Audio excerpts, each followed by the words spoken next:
좌우 앞뒤로 인사 나눕시다. 딱 일주일 만에 뵙는 거죠. 2주일 만에 뵙는 분도 있고 만나서 반갑습니다. 우리 서로 인사 나눕시다. 사랑하면 축복합니다. 네, 만나서 반갑습니다. 네. 자, 오늘 설교 말씀 제목은 주의 길을 예비하는 신앙의 모습으로 여러분들 같이 말씀을 나눠보도록 하겠습니다. 우리가 이제 교회의 절기상 12월 달부터 뭐가 시작되시는 줄 아세요? 저 대강절, 대림절이 시작됩니다. 대강절, 대림절은 주보에 잘 나와 있어요. 그 어원과 그 의미가 잘 나와 있습니다. 그러니까 성탄절을 맞이하기 전 한 4주 전부터 예수님의 오심을 우리가 기념하면서 지내는 주간, 그래서 대림절, 대강절이라고 지내고 있습니다. 여러분, 우리가 잘 모르면서 성탄절을 맞이하는데 예수의 오심을 준비하는 기간으로 대림절, 대강절을 그렇게 지내고 있습니다. 교회 절기상 그렇게 지내고 있습니다. 그래서 우리가 이 대림절 때, 대강절 때 어떠한 신앙의 모습을 가지고 우리가 지내야 되는 것인가? 그 성경의 시대에는 예수님이 오시기 전에 이 대림절이라는 기간 동안에 특별히 그렇지는 않지만은 예수의 나심이 가까워 오실 그때에 예수님의 그 나심을 기다리며 지냈던 그 신앙의 사람들의 모습, 그 신앙의 모습, 그리고 성경은 그런 예수님을 기다리면서 어떠한 신앙의 모습을 가지면서 예수 그리스도를 기다려야 되는가라는 그러한 어떤 성경의 내용들이 많이 나와 있습니다. 우리가 살펴보았지만 여러분, 예수님의 그 나심을 예수님 전에 예수님의 그 길을, 하나님의 나라를 먼저 선포하고 사역을 한 사람이 있었죠. 그 사람이 누구죠? 세례 요한이죠.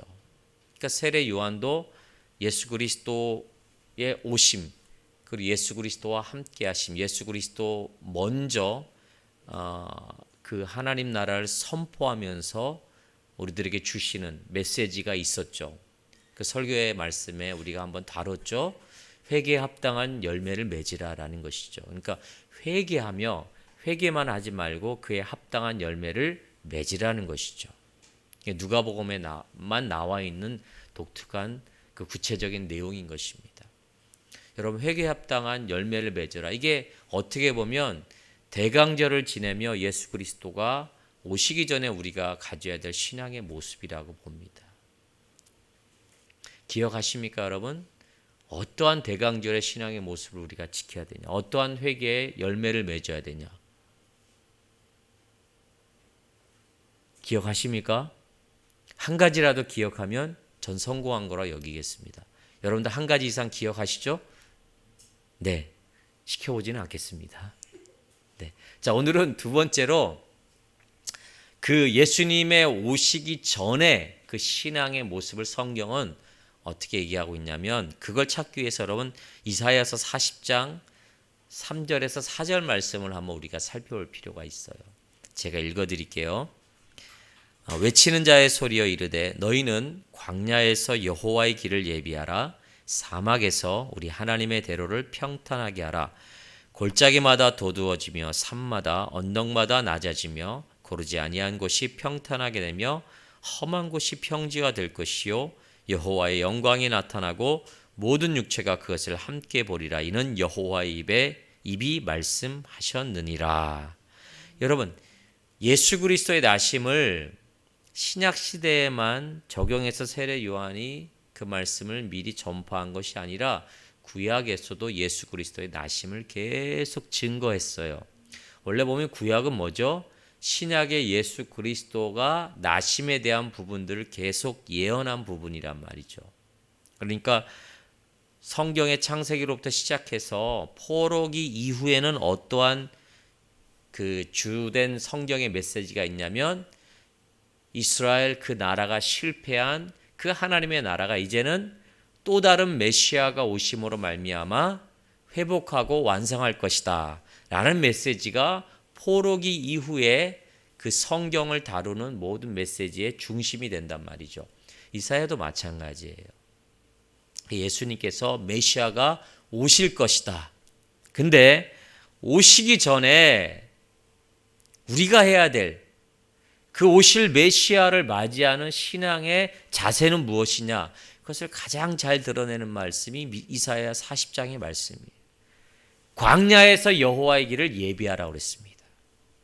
그리고 사막에서 여호와의 길을 예비하라. 그리고 구체적인 방법은 뭐냐면 골짜기마다 도두어지며 산마다 언덕마다 낮아지며 고르지 않은 곳이 평탄하게 되며 평지가 되게 하라라는 것이 주된 메시지의 내용이에요. 그러니까 뭡니까? 여호와는 예수 그리스도는 왕으로 표현되잖아요. 여러분 어느 지역에 왕이 간다, 어느 지역을 방문한다 그러면 먼저 행하는 것이 뭐냐면 그 왕이 갈 길을 다 평지로 만듭니다. 울퉁불퉁한 곳, 낮고 높은 모든 길을 다 왕이 행차하기에 편안한 길로 만드는 이 전제 작업이 있어요. 그렇죠? 저희 어렸을 때는 어떻습니까? 제가 어렸을 때는 저희 동네 앞에는 신장로였어요. 그렇죠? 여러분 신장로가 뭔지 아시죠? 돌짝밭길이어서 도로 가요. 돌짝하고 자갈하고 모래를 다 깔았는데 그걸 좀 평탄하게 한 거예요. 차가 지나가 다닐 정도로. 근데 어느 날 가본 게 아니죠. 어느 날 보니까 이게 다 아스팔트로 바뀌었어요. 그 바뀐 이유가 뭐였냐면 박정희 대통령이 그 길을 따라서 어딜 갔죠? 통일전망대를 간 거예요. 그러니까 너무 불편한 거야. 힘든 거야. 그리고 갔다고 난 다음에 어떻게 해요? 아스팔트 깔라고. 그래서 깔아버렸어요. 그래서 그 길이 아스팔트 길이 돼버리더라니까요. 야, 이 대통령이 한번 왔다 가는 게 대단한 일이더라고요. 왕이 행차하면 왕의 대로를 까는 거예요. 그렇죠? 지금 예수께서 오실 그 대로를 우리에게 만들라고 말씀하고 있어요. 어떻게 해요? 너무 낮은 곳은 웅덩이가 있는 곳은 메꾸고 높이고 너무 높인 곳은 낮추고 그래서 평탄한 길을 만들라. 이게 바로 이사야 40장의 메시지란 말이죠. 이걸 신약의 세례 요한은 뭐라고 얘기했냐면 그 사역을 회개하라. 그리고 회개에 합당한 열매를 맺어라. 라고 얘기했어요. 이게 같은 의미인 거예요. 그러면 오늘은 여러분 이사야서 말씀은 좀 어려우니까 제가 여러분들에게 신약의 어떤 주제와 연관을 시키냐면 오늘 성경 말씀에 갈라디아서 5장 22절 23절 말씀에 나와 있는 따라합시다. 성령의 열매를 맺어라. 사실요 이거는 성령의 열매 갈라디아서는 예수님이 승천하시고 이후의 어떤 모습인데 자 보세요. 예수님이 승천하신 다음에 그것을 끝난 것이 아니죠. 예수님은 다시 오신다고 그랬어요. 그걸 뭐라 그러죠? 재림이라고 그러잖아요. 예수님이 초림하셨고 처음 오셨고 하늘로 승천하신 후에 다시 재림한다 그랬단 말이에요. 그러면 우리 종말 시대를 사는 우리들은 어때요? 예수님의 초림을 기다리는 자가 아니라 예수님의 무엇을 기다리는 자가 될까요? 재림을 기다리는 자들이에요. 그 재림을 예수님의 다시 오심의 재림을 기다리는 우리가 해야 될 신앙의 모습 그게 뭐냐면 왕의 대로를 만드는 것이죠. 더욱이 우리의 삶에 있어서 성령의 열매를 맺으며 우리가 하나님 앞에 예수 그리스도 오심을 기다리며 나아가는 이 신앙의 모습이 필요한 줄 믿으시길 바라겠어요.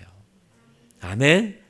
그러니까 여러분 우리 삶에 예수 그리스도의 다시 오심을 우리가 제대로 준비하는 열 처녀와 같은 그러한 신앙의 모습은 어떻게 보면 너무 넓게 어렵게 잡는 것이 아니라 우리 안에 삶의 모습에서 신앙의 성령의 열매들을 맺어가는 것인 줄 믿으시길 바라겠어요. 그게 구체적인 게 뭐냐면 오늘 보면 사랑, 희락, 화평, 오래 참음과 자비와 양성과 충성과 온유와 절제다라는 거예요. 여러분, 내 삶을 돌아보건대 내가 하나님의 말씀과 그 말씀을 깨달으며 살아갈 때 나에겐 과연 사랑의 열매들이 있느냐, 희락의 열매들이 있느냐, 화평케 하는 열매들이 있느냐, 오래 참음의 열매가 있느냐, 자비와 양성과 충성과 온유의 열매들이 있느냐. 여러분, 이번 일주일 동안 이 성령의 열매 중에 나에게 있어서 많이 연약하고 나에게 있어서 정말 취약한 그런 부분이 있다면 체크하고 그 부분을 열매 맺기를 간구해야 될 줄 믿으시길 바라겠어요. 저는 이 열매 중에 보면 사랑이라는 열매는 너무 큰 것 같아요. 저에게는 오래 참음의 열매는 있는 것 같기도 하고 없는 것 같기도 하고, 여러분은 어떤 열매가 가장 여기서 많이 맺히는 것 같아요? 사랑이 많으세요? 그러게. 여러분 뭐가 많으세요? 저는 온유하질 못해요. 참 온유하질 못해요 요새. 그 중에서 저는 여러분들에게 오늘 어떠한 열매에 대한 부분들을 좀 나누고 싶냐면 절제에 대한 부분들을 좀 나누고 싶어요. 절제. 여러분, 절제의 열매가 그 열매를 통하여서 온유해질 수 있고 더 크게는 사랑의 열매들을 좀 맺을 수 있을 것 같다라는 생각에서 절제라는 그러한 열매에 대해서 한번 살펴보도록 하겠습니다. 여러분, 옛날 그리스 사람들은 청년들에게 늘 두 가지의 말을 권했어요. 청년들이여, 내 자신을 알라라고 권면했어요. 늘 너 자신을 좀 알라. 그리고 두 번째는 내 자신을 다스리라. 그러니까 그리스 시대에는 어른들이나 부모들이 자녀들에게 이 두 가지의 말을 늘 그렇게 권고하면서 지냈다는 것이죠. 네 자신을 좀 돌아봐라. 내 자신이 어떤 존재인지를 늘 돌아볼 때 거기에서 참된 지혜가 생긴다. 그리고 다스려라. 내 자신을 늘 다스려라 라는 이러한 권면을 했어요. 여러분, 우리 자신을 다스리지 아니하면 정말 어떻습니까? 고삐 풀린 망아지처럼 행세할 때가 너무나 많아요. 여러분, 우리 자신을 늘 바라보고 우리 자신을 좀 다스려야 될 줄 믿으시길 바라겠어요. 우리는 뭐예요? 우리 스스로의 힘과 세상의 학문이 아니라 하나님 말씀, 예수 그리스도라는 거울을 통해서 우리 자신을 늘 바라봐야 될 줄 믿으시길 바라겠어요. 그리고 그 하나님께서 허락하신 이 말씀을 바라보면서 우리 자신을 잘 다스려야 돼요. 여러분, 내 자신은 잘 못 다스려요. 이와 관련해서 고대 철학자 플라톤은 이런 말을 했어요. 인간에게 있어서는 두 가지의 말이 있다고 그랬어요. 말. horse가 있다고 그랬어요. 하나는 검은 말과 또 하나는 흰 말이 있다고 그랬어요. 근데 흰 말은 이성을 뜻하고요. 검은 말은 욕망이나 본능을 뜻한다 그랬어요. 그러니까 플라톤은 이 인생의 수레가 넘어지지 않고 바로 가기 위해서는 흰 말에 의지해서 나아가야지 검은 말에 의지해서 나아가면 그만 수레는 외딴 데로 떨어지고 부서지고 만다는 것입니다. 검은 말, 내 본능과 욕망을 따라서 내 인생의 마차를 끌고 가면 결국에는 어떻습니까? 그 마차는 큰 사고를 당하고 좌초한다는 거예요. 그러나 내 이성이라는 그러한 흰 말을 주도적으로 끌고 간다면 우리는 실패하지 않는다라는 게 이 플라톤의 말이에요.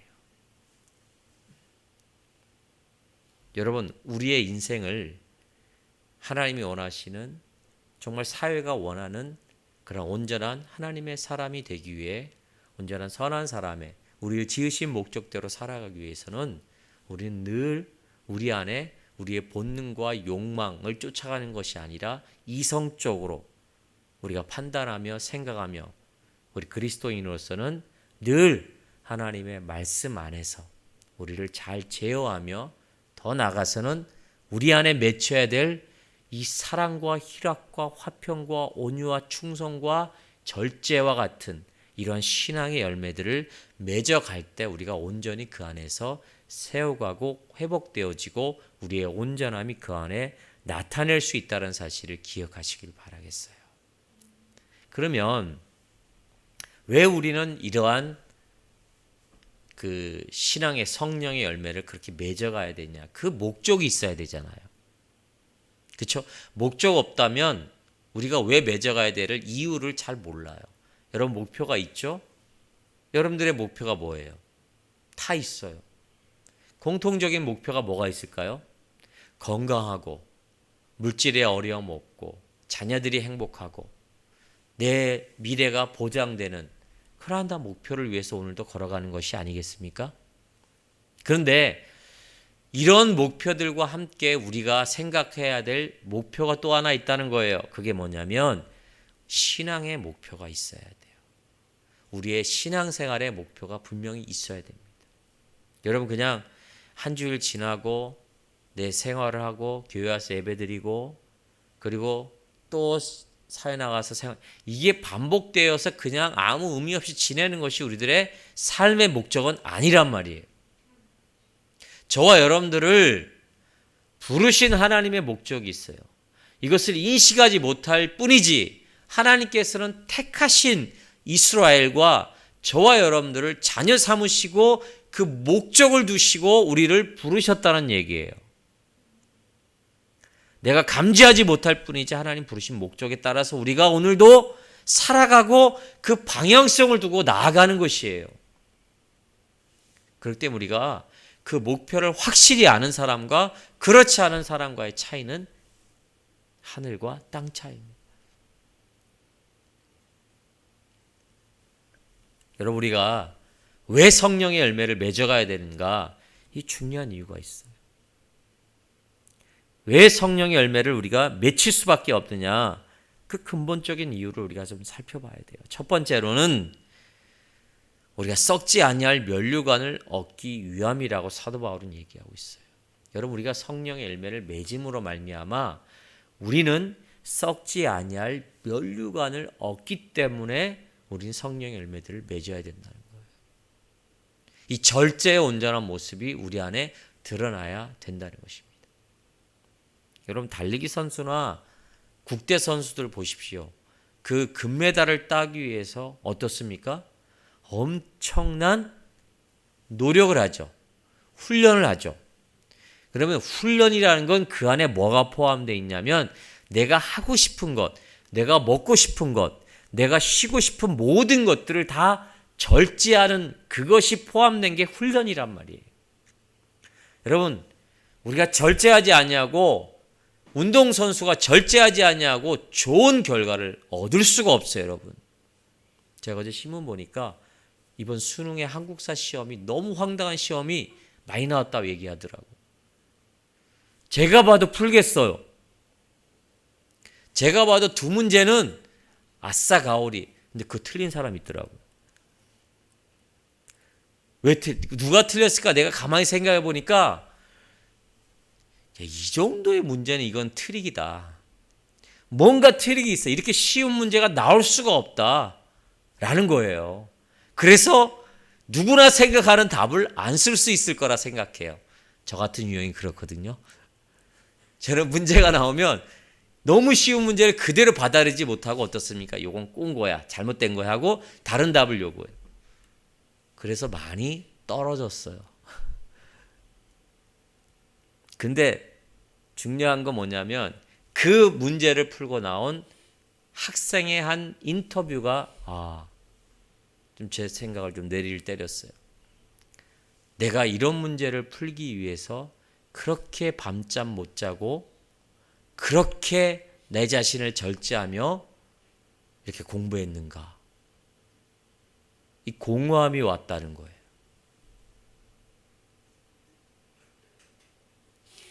여러분, 훈련하며 우리가 그렇게 달려가며 그렇게 내 자신을 절제하며 달려가며 금메달이란 1등을 바라보기 위해서, 근데 그 금메달 1등은 누구나 할 수 없는 거예요. 그 시간의 땀을 남들은 다 놀고 남들은 다 쉴 때 내가 더 땀을 흘리며 내 자신을 절제하며 얻을 수 있는 것이 1등의 명예예요. 명예란 말이죠.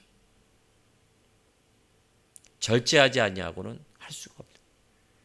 여러분, 누구나 할 수 있는 1등을 하면 그건 큰 의미가 없어요.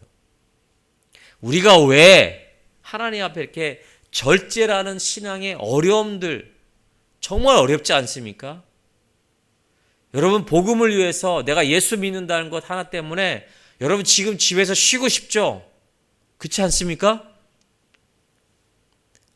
안 그러신가 봐요. 성령이 충만한 우리 성도님들은 여러분 이 시간에 솔직히 집에서 쉬고 싶지 않아요? 너무 힘들지 않아요? 10분만 더 자고 싶지 않아요? 이런 분도 있겠지만 정말 우리 젊은이들 힘들어가지고 집에서 쉬고 싶고, 근데 왜 여기에 나와서 우리가 말씀을 듣고 신앙생활을 하며, 왜 목사님은 계속 절제하라 하며 왜 그렇게 내가 하기 싫은 것만 그렇게 강조하시는 그 말을 왜 들어야 되지? 왜 그럴까요, 여러분? 이것을 통해서 우리는 썩지 아니할 영원한 하나님 나라의 면류관을 얻을 수 있기 때문에 그렇습니다. 오늘을 힘들게 절제하며 달려갈 때 우리들의 끝은 세상에서 말하는 그러한 1등보다 더 썩지 아니할 면류관이 우리들에게 예비돼 있다는 사실을 믿고 나가야 됩니다. 그래서 오늘 여러분, 오늘도 내 자신을 말씀에 비추어 봐서 와, 이게 잘못됐다, 이게 많이 틀렸구나, 그래서 그것을 하지 않아야 되는 좀 약간이 아니죠, 많은 어려움들이 우리의 마음에 있고 힘들지라도 그것을 행하고 그 말씀에 순종하며 나를 복종시키는, 그래서 나를 절제하는 이 신앙의 온전한 모습으로 하루하루 달려나갈 때 어떻습니까? 하나님께서 우리들에게 정말 영원히 썩지 아니할 하나님 나라의 면류관을 예비해 두셨음을 믿으시길 바라겠어요. 보상이 있다라는 거예요. 내가 성령 열매를 통해서 절제하고 남들에게 더 화내고 더 폭력적으로 할 수 있었지만 그것이 성경에서 하지 말라 했기 때문에 나는 하지 않습니다. 쉽지 않지만 남들에게 나도 어려운데 사랑과 화평과 온유라는 그 나눔을 나누어지기 힘든데 그렇게 하라 했으니 나는 합니다라고 그 하루하루를 보낼 때 하나님께서 우리를 통해 영원한 하나님 나라의 면류관을 예비해 주시고 상을 주신다는 거예요. 그리고 그것은 영원한 하나님 나라뿐만 아니라 우리가 살아가는 이 땅에서도 소유할 수 있고 경험할 수 있게끔 하나님이 하신다는 것입니다. 여러분, 이 사실을 믿고 오늘도 그 영원한 나에게 주실 하나님의 면류관을 바라보시면서 절제하시길 바라겠어요. 쉽지 않아요. 어느 순간에 그러할지라도 이 욱하는 이 모습들이 날마다 좀 줄여가는 이 신앙의 성품의 변화된 모습들이 우리에게 필요한 거예요. 두 번째로는요, 우리가 이 절제하기를, 이 성령 충만의 열매에 맺기를 딱 멈추면 그 다음부터 사단이 우리들을 시험하게 돼 있다고 말씀하고 있습니다. 고린도 7장 5절 말씀에 이런 말씀이 있어요. 이는 너희의 절제 못함을 인하여 사단으로 너희를 시험하지 못하게 하려 함이라. 여러분, 우리가 이 성령의 열매를 맺는 삶을 추구하지 아니하면 곧바로 우리의 마음에 우리의 본성을 이용한 사단의 시험이 다가오게 돼 있습니다. 사도 바울은 그랬어요. 그 전까지는 몰랐는데 예수를 믿고 나서 내 안에 두 가지 법이 있다고 고백합니다. 하나는 성령의 법이 있고 하나는 죄악의 법이 있다고 얘기합니다. 이 죄악의 법은 뭐예요? 인간이 하나님께 대적하고 하나님의 말씀을 어길 때부터 생겨난 본성이에요. 죄 짓고 싶고 하나님처럼 되고 싶고 하나님 자리에 내가 들어가고 다른 사람의 모든 것을 빼앗아서 내 것으로 채우기 위해서 살인도 서슴지 않고 그걸 착취하는 이 모든 것들이 죄악의 모습이에요. 이전까지는 그 죄악의 모습에 내가 종이 되어서 살아왔는데 어느 순간에 예수 그리스도라는 분을 영접하고 나서 알고 나서 그것이 잘못됐다고 느끼는 순간 이 두 법이 싸우게 되는 거예요. 사도 바울이 오호라 나는 공고한 자로다. 누가 이 사망의 법에서 나를 건져내랴 라고 고백하는 것이 우리들의 모습. 여러분, 우리는 너무 신비주의적으로 가지는 않지만 보세요. 우리의 마음에 좌정하는 이 자리에 성령이 우의적으로 그 말씀을 따라가고 우리를 덮지 아니하면 곧바로 사단이 우리의 죄악의 본성을 이용해서 우리를 시험하게 돼 있단 말이에요. 그래서 사도 바울은 이 두 가지 법에서 어떻게 하랴? 어떻게 우리가 살아갈 수 있고 승리하랴? 제가 이 예를 들 때 항상 드는 예가 있었죠? 뭐죠? 1년 전에 해서 다 까져먹으시는가 보나. 여러분, 우리 안에 어떻게 우리는 성령의 법을 따라서 승리할 수 있을까요? 이걸 고민하던 칼빈도 한 시골 마을에 무슨 싸움을 보고 깨달았다고요? 그렇죠. 닭싸움을 보고 깨달았다는. 권사님, 새롭습니까? 칼빈이 그 고민을 하다가 시골 마을에, 프랑스의 시골 마을에 딱 갔는데 그 지역에는 닭싸움을 하는 거예요. 근데 이 닭들은 어때요? 모든 조건이 똑같은 닭들을 가지고 싸움을 붙여요. 근데 둘 다 지는 것, 무승부가 없어요. 꼭 이기는 닭이 있고 지는 닭이 있다 이거예요. 어느 닭이 이겼다 그랬죠? 그렇죠. 그 주위의 사람들이 더 많이 응원하는 그 닭이 항상 이기더라 이거예요. 그래서 칼빈이 깨달은 거야. 우리 안에 두 가지 법이 우리 안에 있는데 내가 어느 편을 들어서 그 법을 따라 순종하며 그 법을 따라 응원하며 그 법에 따라서 내가 마음을 정할 때 그 법이 우리를 이기게 하고 우리를 완전히 덮는 거란 말이에요. 우리는 어떤 법에 따라 순종하며 그 법을 응원해야 될까요? 성령의 법이죠. 아멘? 그렇죠. 근데 이 성령의 법을 따라하며 응원하고 내가 그것에 순종하며 나아가기를 멈출 때 이것을 도사르며 그때를 기다렸던 또 다른 이 사단의 시험이, 유혹이 우리를 덮친단 말이에요. 사단이 주는 유혹은 너무나 달콤해요. 사단은 그 첫 아담과 하와에게 정말 달콤한 유혹을 주지 않았습니까? 어떤 유혹이죠? 선악과를 먹어. 선악과 무진장 맛있어. 저거는 이 동산에 있는 모든 열매보다 맛있어. 이래서 유혹했을까요? 아담과 하와는 이 유혹에 넘어가지 않았어요. 뭐예요? 어떤 유혹에 넘어갔어요? 먹어. 너도 하나님처럼 돼. 이 강력한 유혹으로 아담과 하와를 넘어뜨렸단 말이에요. 여러분, 이 사단의 유혹을 이길 자 없습니다. 절대 없습니다. 이기는 방법은 뭐예요?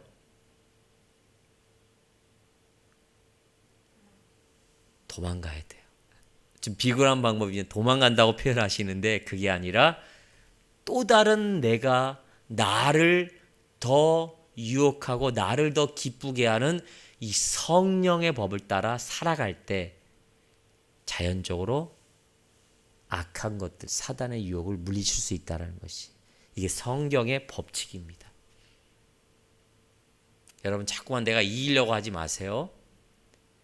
어떻게 하시면 되냐면 하나님의 말씀과 그분이 하신 모든 말씀을 따라 순종하며 그 율법을 지킬 때, 그리고 거기에서 얻는 기쁨이 우리 안에 많이 쌓여질 때 사단의 유혹은 돌아보지도 않습니다. 아멘. 이게 원리예요. 여러분, 우리는 날마다 우리 자신의 몸을 쳐 복종시켜야 될 줄 믿으시길 바라겠어요. 사도 바울은 그랬어요. 날마다 내 몸을 쳐서 복종시킨다. 이게 영지주의자들이 이걸 어떻게 얘기했냐면, 그래서 그들은 어떻게 했어요? 자기 자신을 학대하잖아요. 그렇죠? 내가 죄를 짓고 죄 생각을 할 때마다 어떻습니까? 나를 치는 거야 막. 사도 바울이 그렇지 않았냐. 내 몸을 어땠어요? 쳐서라도 복종시켜야 된다. 그러니까 이걸 잘못 해석한 그 사람들이 어떻게 해요? 자기 몸을 학대하는 거예요. 네. 여러분, 우리가 지금 이것을 적용한다면 내가 죄 짓고 내가 잘못할 때마다 여러분들을 학대한다고 생각해 보세요. 내 몸이 나만 하겠어요? 안 나만 하겠어요? 여러분, 여기에서 몸을 친다는 것은 이 원어에 보면 이 눈 밑에를 친다는 얘기예요. 바바바바박 친다는 얘기예요. 맨날 펜더곰이 돼가지고 이렇게 있는 거예요. 다른 부위도 아니고 눈을 쳐가지고 여러분 내 몸을 복종을 시킨다는 거예요. 이게 원어적으로 보니까 그렇더라고요. 그럼 여러분들의 눈이 나만 하겠어요? 아마 목사인 제조차도 여러분을 바라볼 수 없을 거예요. 맨날 시퍼래가지고 선글라스 끼고 설교해야 될 거예요. 예?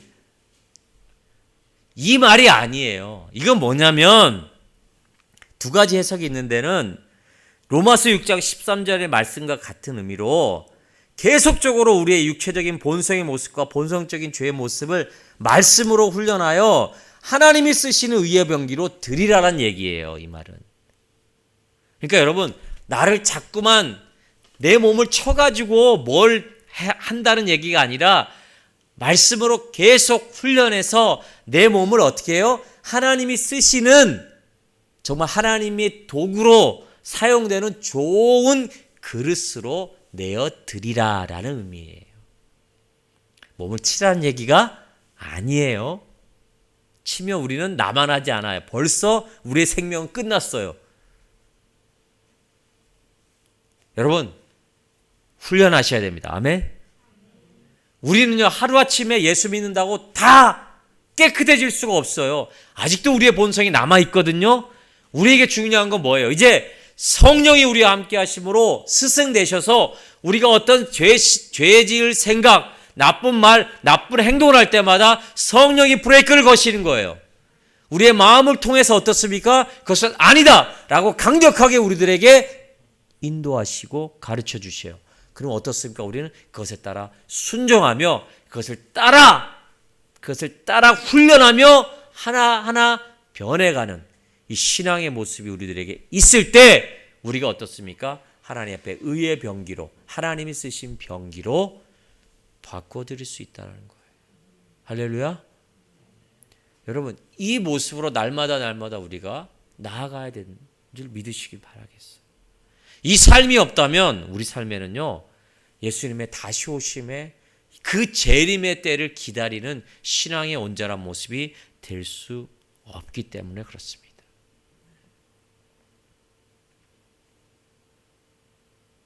여러분, 마지막으로 우리는 하나님의 영광을 구하시길 바라겠어요. 사도 바울은 26절에 헛된 영광을 보여 서로 격동하고 투기하지 말라고 그랬습니다. 여러분, 우리가 구해야 될 영광은 뭐냐면 하나님의 영광이에요.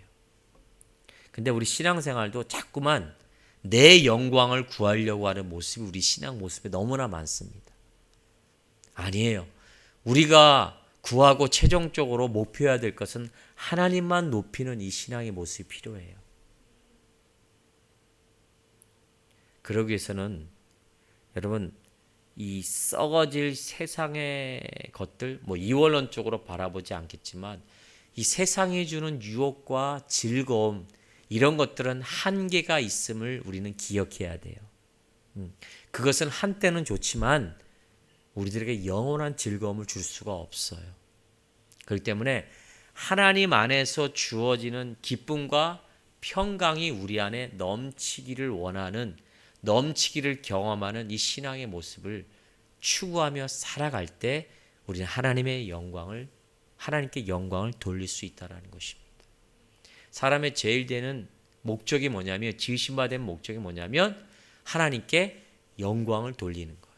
할렐루야. 제가 한번 말씀드렸지만 여러분, 모든 피조물은 하나님께 영광을 돌려야 돼요. 아멘. 돌들은, 새들은, 시냇물들은, 그 나름대로 바위들은 다 영광을 돌리는 방법이 있어요. 여러분, 꽃들이 어떻게 하나님께 영광을 돌리죠? 그렇죠? 꽃을 피움으로 말미암아 하나님께 영광이 되는 거예요. 아멘. 그렇죠? 시냇물들은, 공중의 새들은 다 날고 그 모습에 아주 본능적으로 하나님께 영광을 돌려요. 해와 달이 영광을 돌리는 건 어떤 걸까요? 해가 어김없이 뜸으로 영광을 돌리는 거예요. 그렇죠? 여러분, 해가 영광을 하나님 앞에 돌리지 아니하면 어떤 모습이 되는 줄 아세요? 큰일 나요. 죄송해요. 강원도 말해서 큰일 나요.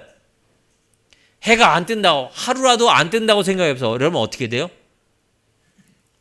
큰일 나요. 우리 자연계가. 그러니까 해가, 달이 영광을 돌리지 않냐면 이 우리의 피조물 세계는 큰 혼란이 겪는 거예요. 그럼 사람은 어떻게 영광을 돌릴까요? 우리는 어떻게 영광을 돌려야 돼요? 우리 하나님의 자녀뿐만 아니라 모든 인간은 하나님께 어떻게 영광을 돌려야 돼요? 어떻게 영광을 돌려야 돼요? 세 가지가 있어요. 첫 번째는 뭘까요? 이걸 아시면 참 좋은데, 세 가지가 있는데 첫 번째는 안식일을 거룩하게 지키며 하나님 앞에 영광을 돌려야 돼요. 두 번째는요, 결혼이라는 제도를 통해 하나님 앞에 영광을 돌려야 됐어요. 처음에는요.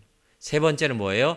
잘 다스리며 경작하며 하나님께 영광을 돌려야 돼요.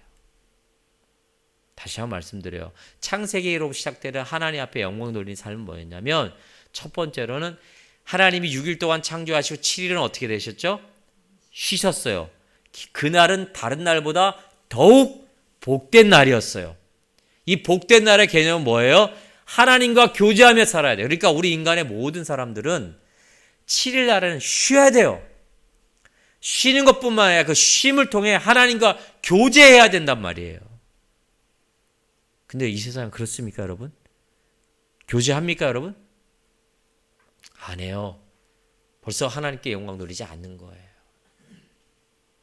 우리가 꼭 예배를 드리며 영광 돌리는 게 아니라 하나님 못 믿는 사람들은 어떻게 해요? 그날을 쉬면서 자연과 모든 피조물들을 바라보며 하나님께서, 하나님이란 신이 우리들의 이러한 자연물을 주셨구나, 감사를 고백해야 되는 거예요. 우리는 예배를 통해 하나님께, 택한 백성들은 예배를 드리는 거지만.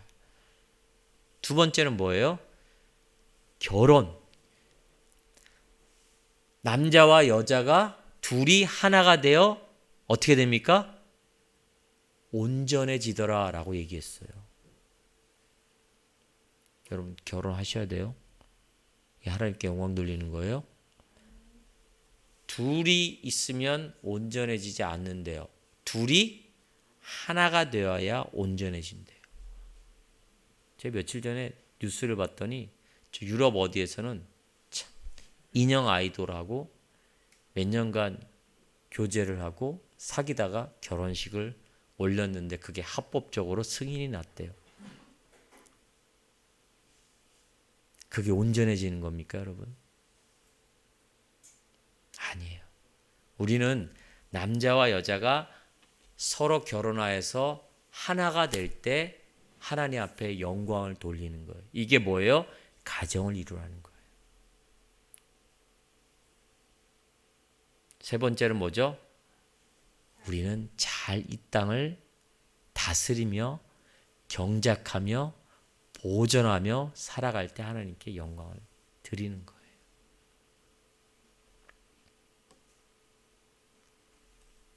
여러분, 내 자신을 위해서 영광을 구하지 마세요.